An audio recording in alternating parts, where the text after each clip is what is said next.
topic natin ngayong araw na ito ay tungkol sa potassium. Nakamamatay po ang mababang potassium. Kung nararamdaman nyo itong mga sasabihin ko, tignan nyo po at kailangan i-check.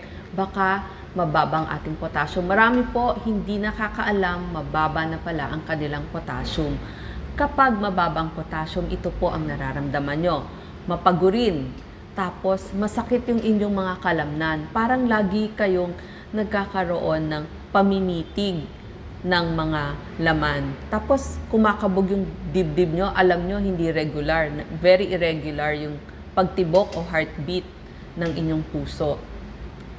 Yung iba, mataas yung blood pressure. Or yung iba naman, bumababa ang blood pressure. Parang laging may hangin sa tiyan. Pero, constipated. Laging nagtitibi. Yung mga kamay at paa namamanhid. Yung iba, minsan, magtataka sila, wala silang lakas, parang hindi na sila makatayo.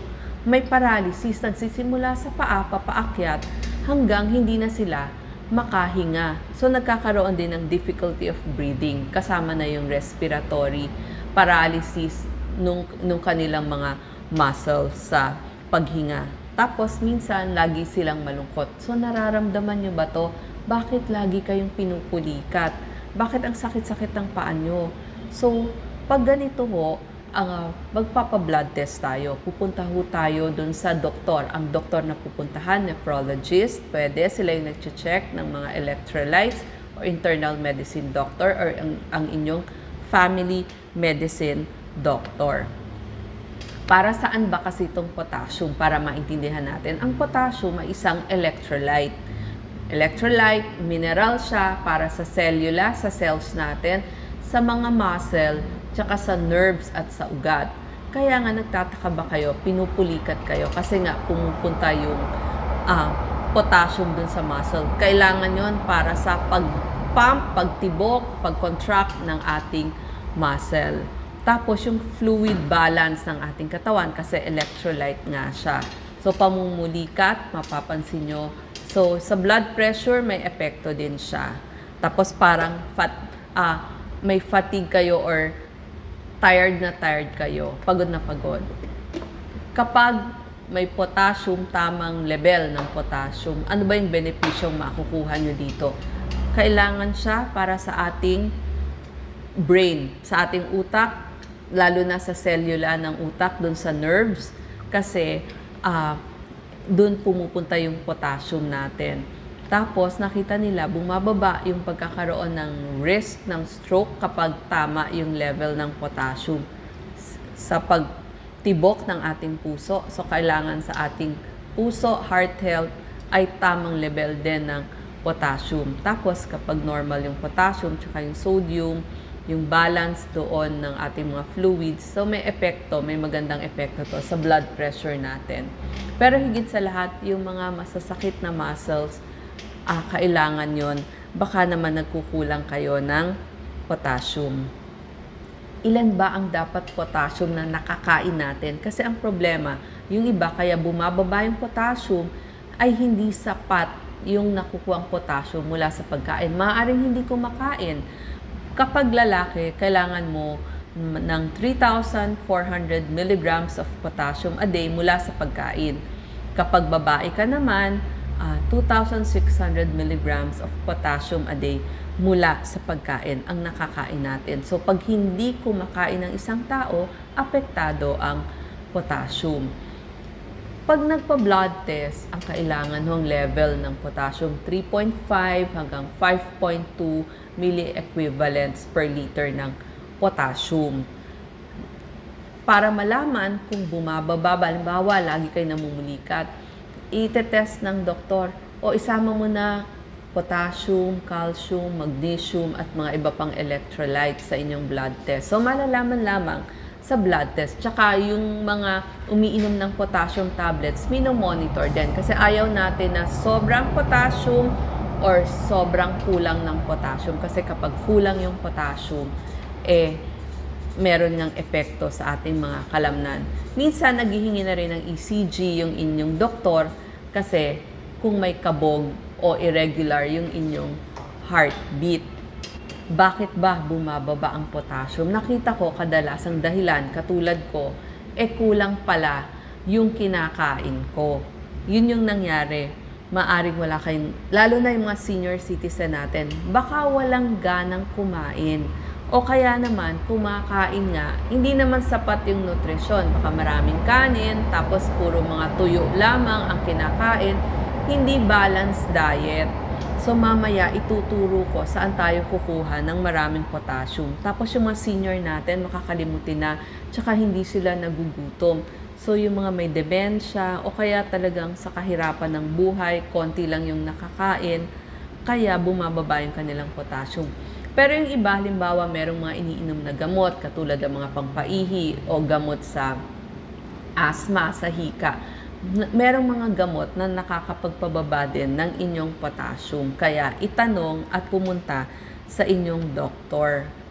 Ngayon, meron hong mga tableta para dyan kung talagang hindi nakakakain ng pasyente or pang-support or pang-supplement doon sa inyong tableta. So, may pagkain, may tableta. Ang usually yung potassium, 750 mg per tablet na bibili yon sa ating mga butika. Iba't ibang brands. Ang pakiusap ko lang, pag iinom kayo nun, siguraduhin nyo, busog kayo. One time, nakainom ako ng 1 tablet ng potassium. Nakalimutan ko, hindi pa pala ako kumain. Ako, napakasakit sa tiyan. So, ingat po tayo sa sakit ng tiyan kapag hindi kumain. Tapos, minsan parang gusto mo nang masuka kasi parang may na-ulcer ka. Ganun ho yung pakiramdam. Ano yung mga brands? Oo. Marami pong brands out there, katulad ng Calcium. Yun po yung pinaka sikat sa lahat. Meron din ho mga K-Lite. Meron din ho generic lang talaga na potassium. Rhea brand, yung mga ganon, iba't iba. Pagdating naman sa pagkain, so nasabi ko na ho yung side effects. So pwede nyo rin ho itong makuha sa mga natural na pagkain. So ginawa ko po mula sa prutas, mula sa gulay, at mula sa ulam. Pagdating sa prutas, ang marami talagang potassium, itong ating melon. Maraming potassium dyan. Yung ating oranges, yung mga kahel, yung ating mga santones, dalanghita, saging, pwedeng saging na saba, lakatan, latundan, lahat po ng klaseng saging, pati yung ating mangga. So, ang prutas, gaya ng mga grapes at saka raisins, maraming potassium. Pagdating naman sa gulay, number 1, ang ating pechay, isang cup ng lutong pechay 630 mg na agad ng potassium na kailangan nyo. Ganon din yung broccoli, mga berdeng dahon ng gulay. Sama nyo na ho yung patatas tsaka kamote. Yung sinasahog natin na kamatis, tomato sauce, tomato paste, mayaman din ho yan sa potassium. Tapos yung ating avocado. Kaya lang, yun na nga, kapag meron ho kayong sakit na sa kidneys, hindi ho pwede sa inyo to. So ito ho, sa mga normal na tao lang tong sinasabi ko, yung wala pa hong sakit sa kidneys, yung kailangan nilang magpataas ng potassium. Ano pa yung ibang mayaman sa potassium? Sabaw ng buko, tsaka yung laman ng buko. Ganon din yung ating iniinom na milk. Kaya nga dun sa healthy plate natin, hindi ba kasama isang baso ng milk? Kasi kompleto siya, complete food, kasama doon yung potassium. Yung kakao, tsokolate, o yung mga mahilig dyan, isipin nyo maraming potassium yon. Mani, marami tayong inaaning mani. Locally, mayaman ho sa potassium yon. Lalo na pag ginawa nyong peanut butter. So yan ho yung mga pwede nyong kainin. Sa mga ulam naman, pwede ang mushroom, tapos mga isda o lamang dagat, mayaman din sa potassium. Alam ko ho, mahal ang ulam ngayon, pero maganda, iba't iba. May lamang dagat, pero meron din ho galing sa manok, sa baka, sa baboy, tapos dun sa ating mga alimasag, canned tuna, marami din hong potassium, pati yung mga pang-almusal natin, katulad ng mga ham, ng mga turkey, kahit ho yung mga delata natin, marami din hong potassium. Ang gusto ko lang sabihin, healthy plate, yung talagang tama yung ating kinakain. Siyempre, kung mas may pera, piliin ho natin yung mga pagkain ito kapag bumababa ang ating potassium.